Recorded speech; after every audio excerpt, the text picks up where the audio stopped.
प्यारे बच्चों, कैसे हैं आप सब? आशा करती हूँ आप सब अच्छे होंगे, स्वस्थ होंगे।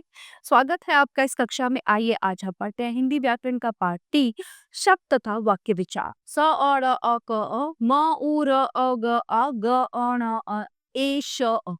ऊपर दिए गए शब्द सड़क, मुर्गा व गणेश वर्णों के मेल से बने हैं। इन शब्दों से जो अर्थ निकल रहा है उनके चित्र भी ऊपर दिए गए हैं। वर्णों का ऐसा मेल जिसका कोई अर्थ भी निकले शब्द कहलाता है। यदि वर्णों को मिलाकर कोई अर्थ ना निकले तो उसे शब्द नहीं कह सकते। जैसे मकल कहने से हमें कुछ ध्यान नहीं आता, ठीक है। और किंतु कमल कहते ही हमें एक फूल का ध्यान आता है, इसलिए मकल निरर्थक है और कमल जो है वो अर्थपूर्ण। प्रत्येक शब्द भंडार, प्रत्येक भाषा का अपना एक शब्द भंडार होता है।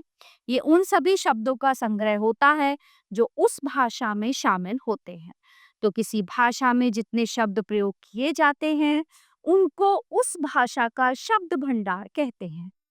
हिंदी का निर्माण संस्कृत भाषा से हुआ है, अतः हिंदी में अधिकतर शब्द संस्कृत से या ज्यों के त्यों अथवा कुछ बदलकर प्रयोग हो रहे हैं। क्योंकि हमारे देश में लंबे समय तक विदेशी लोगों का राज रहा था, अतः बहुत से विदेशी शब्द भी हिंदी में आ गए। कुछ शब्द ऐसे भी हैं जो न तो संस्कृत से आए हैं और न विदेशी भाषाओं से। ऐसे शब्द इसी देश में पैदा हुए हैं, अतः इन्हें देशज शब्द कहा जाता है। शब्दों के भेद। शब्दों को तीन आधार पर बांटा गया है: उत्पत्ति के आधार पर, बनावट के आधार पर और तीसरा है प्रयोग के आधार पर। ठीक है, सबसे पहले हम बात करेंगे उत्पत्ति के आधार पर। तो उत्पत्ति के आधार पर शब्दों के जो है चार भेद होते हैं। पहला होता है तत्सम, तद्भव, देशज और विदेशी, ये चार होते हैं। तो सबसे पहले हम बात करेंगे तत्सम शब्द की। जो शब्द संस्कृत से हिंदी में जो के त्यों आ गए हैं और मूल रूप में ही प्रयोग हो रहे हैं उन्हें तत्सम शब्द कहते हैं। जैसे दुग्ध, क्षेत्र, उच्च, दधि, नृत्य आदि। तद्भव शब्द, जो शब्द आए तो संस्कृत से ही हैं किंतु हिंदी में थोड़े बदलाव के साथ प्रयोग होते हैं, उन्हें तद्भव शब्द कहते हैं।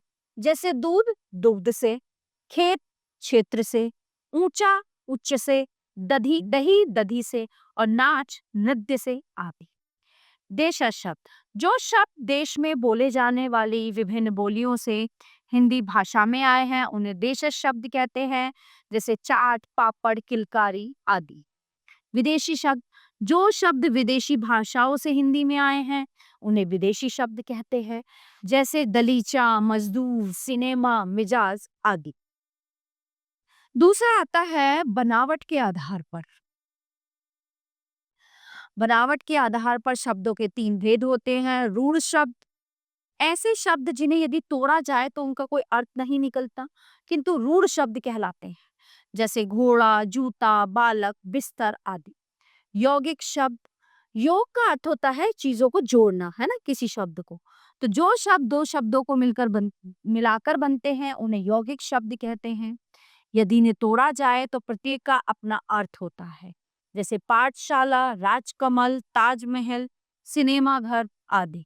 योगारूढ़ शब्द, इनका निर्माण यौगिक शब्दों के विशेष अर्थ में होता है। जैसे पंकज, पंख अर्थात कीचड़ में जन्म लेने वाला। कमल, चक्रधर, चक्रधर चक्र को धारण करने वाला विष्णु। प्रयोग के आधार पर, प्रयोग के आधार पर शब्दों के दो भेद होते हैं: विकारी और अविकारी। जिन शब्दों में लिंग, वचन, कारक, काल आदि के कारण परिवर्तन होता है उन्हें विकारी शब्द कहते हैं। संज्ञा, सर्वनाम, क्रिया और विशेषण विकारी शब्द है। वे शब्द जिनके रूप में किसी भी दशा में कोई परिवर्तन नहीं होता उन्हें अविकारी शब्द या अव्यय भी कहा जाता है। क्रिया विशेषण समुच्चय बोधक, संबंध बोधक तथा विस्मयादि बोधक अविकारी शब्द हैं। वाक्य विचार, सार्थक शब्दों का व्यवस्थित समूह जिससे अपेक्षित अर्थ प्रकट हो वाक्य कहलाता है।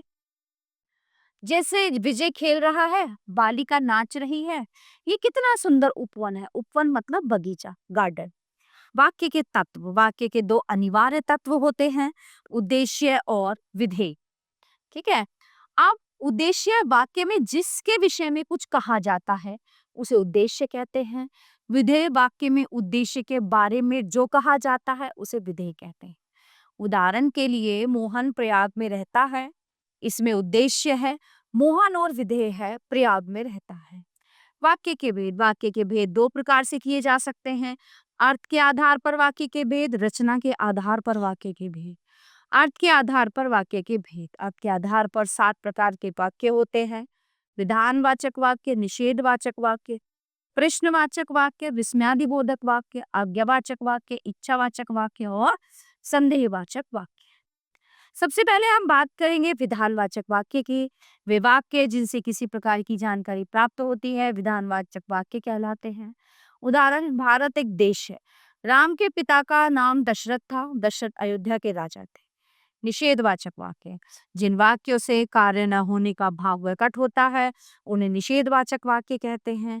उदाहरण, मैंने दूध नहीं पिया और मैंने खाना नहीं खाया, है ना, इनमें नहीं आ रहा है। प्रश्नवाचक वाक्य वह वाक्य है जिसके द्वारा किसी प्रकार का प्रश्न किया जाता है, प्रश्नवाचक वाक्य कहलाता है। उदाहरण, भारत क्या है, राम के पिता कौन थे और दशरथ कहाँ के राजा थे। फिर है विस्मयादिबोधक वाक्य, वह वाक्य जिससे किसी प्रकार की गहरी अनुभूति का प्रदर्शन किया जाता है विस्मयादिबोधक वाक्य कहलाता है। जैसे, आहा कितना सुंदर बगीचा है या उपवन है, ओ कितनी ठंडी रात है, वाह हम जीत गए। फिर है नंबर 5 आज्ञावाचक वाक्य, वह वाक्य जिसके द्वारा किसी प्रकार की आज्ञा दी जाती है या प्रार्थना की जाती है आज्ञावाचक वाक्य कहलाता है। बैठ जाओ, बैठिए, कृपया बैठ जाइए, कृपया शांति बनाए रखिए। नंबर 6 इच्छावाचक वाक्य, ऐसे वाक्य जिनसे हमें वक्ता की इच्छा, कामना, आकांक्षा, आशीर्वाद आदि का बोध हो इच्छावाचक वाक्य कहलाते हैं। जैसे, नववर्ष मंगल में हो, किसी को विश करना, नववर्ष मंगल में हो, तुम्हारा कल्याण हो, भगवान तुम्हें लंबी उम्र दे। संदेहवाचक वाक्य, ऐसे वाक्य जिनसे किसी प्रकार के संदेह यानी कि डाउट या संभावना आदि का बोध होता है संदेहवाचक वाक्य कहलाते हैं। जैसे, आज बहुत तेज बारिश हो सकती है ना, डाउट है, श्योर नहीं है। संभवतः वह सुधर गया, शायद मोहन मान जाए। रचना के आधार पर वाक्य के भेद, रचना के आधार पर वाक्य के 3 भेद होते हैं, सरल वाक्य, संयुक्त वाक्य और मिश्रित वाक्य। सरल वाक्य ऐसे वाक्य जिनमें एक ही क्रिया एवं एक ही कर्ता होता है या जिन वाक्यों में एक ही उद्देश्य एवं एक ही विधेय होता है वे वाक्य सरल वाक्य कहलाते हैं। जैसे, रोहन खेलता है, मीता दौड़ती है, सीता खाना खाती है, संगीता चलती है। संयुक्त वाक्य ऐसा वाक्य है जिसमें 2 या 2 से अधिक उपवाक्य हों एवं सभी उपवाक्य प्रधान हों, ऐसे वाक्य को संयुक्त वाक्य कहते हैं। उदाहरण, वह सुबह गया और शाम को लौट आया, दिन ढल गया और अंधेरा बढ़ने लगा, सत्य बोलो पर असत्य नहीं, मैंने बहुत परिश्रम किया इसलिए सफल हो गया। फिर है मिश्रित वाक्य यानी कि मिश्र वाक्य। अब ये मिश्रित वाक्य कैसे बनते हैं, चलिए देखते हैं। ऐसे वाक्य जिनमें सरल वाक्य के साथ साथ कोई दूसरा उपवाक्य भी हो वे वाक्य मिश्र वाक्य कहलाते हैं। इनमें एक प्रधान वाक्य होता है एवं दूसरा आश्रित होता है।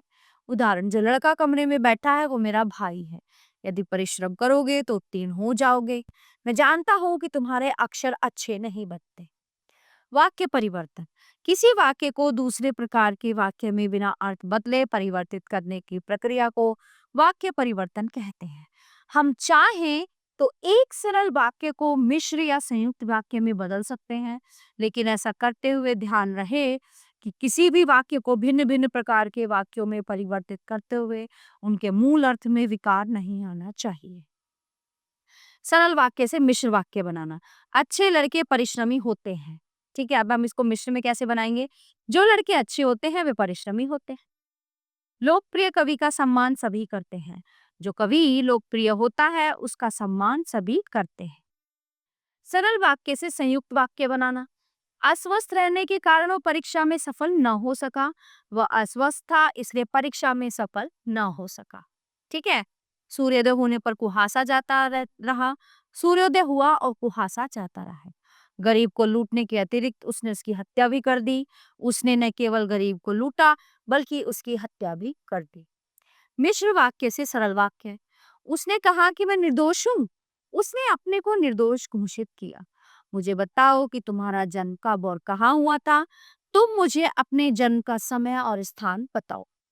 जो छात्र परिश्रम करेंगे उन्हें सफलता अवश्य मिलेगी। परिश्रमी छात्र अवश्य सफल होंगे। ठीक है, इस तरह से।